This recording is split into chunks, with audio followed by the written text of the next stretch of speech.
وَمَا تِلْكَ بِيَمِينِكَ يَا مُوسَى Tağımda ne ama? Kale hiye asay. Haka Adem Aleyhisselam'ın tayağı 10 yıl eline tayakmıştık. Kale hiye asay. Nemet yerdin?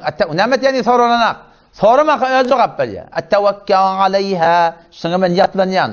Ve huşşu biha ala ganemi. Koyulama şakalan dağıtlan yapraktan spor ben şuna devup veriyen. Ve liyemi fiha me'aribu ukhra. Başladı etyen işten badit.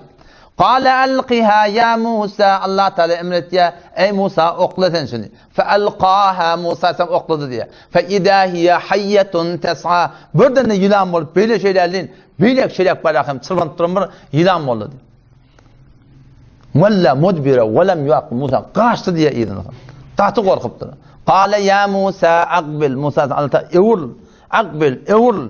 Evul başlayacak geldi. Evul. Ve la takhaf korkma. İnneke minel aminin. Allah ten gayrısını bol. Sana bolacak iş yok. İnni la yakhafu ledeyyel murselun. İyi verilen peygamberler men yanına korkmaya. Berik gel sondan evuluk geldi diye. Kale khudha ve la takhaf. Tut şunu korkma dedi. Senu'iduha siretel ula. Yamaşladım biz onu önkütüyalığa dertip. Musa Aleyhisselam Allah Teala'nın emrine şu yılanı ne etti tuttu.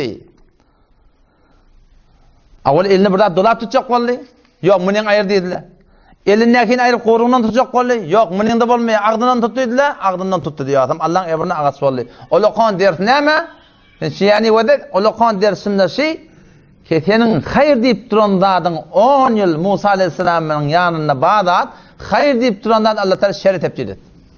Ve Musa Aleyhisselam'ın lab Türkmen dilinde kuyruğundan kasma diye da şeyle bir kasıp barında adına evurluyduna şun şer deyip durandadın Huda Teala ne etti? Hayır etti Müslüman da onu. Şun konu bir zamanda şeyle sen şun konu Kur'an'ı öğren olacak kodun, sünneti öğren olacak kodun, din diyaneti öğren olacak kodun, şunu eyni balakın bir ulukan yılan, ajdarha yalak şunu bana şer görüyor, şer mukadiyat. O ne kadar şer de boluyor başımda. Kıyınçılıklar geliyor. Emma şunu Allah ayeti diyetten. Şol ajdarhaları Huday Teala şunu edip aydallık ertek barakım. Allah Teala şunu bize neyimize hayır eğlendirecek. Şu an Allah Teala'nın haydi bir hükmünü yörtecek olan var. Şunu her ayet olukan bir ajdarha yalak bir kıyınçılık. Beğer başlayan şu an bazen halillerine oturuşmayacak valla. Avval ati oturuşayamıştın. O ne kadar böyle turdu yani biliyor musun? Ama Allah Teala şunu aydıptır. Adamdan yanında ajdarha şu. O bolacakladın bir.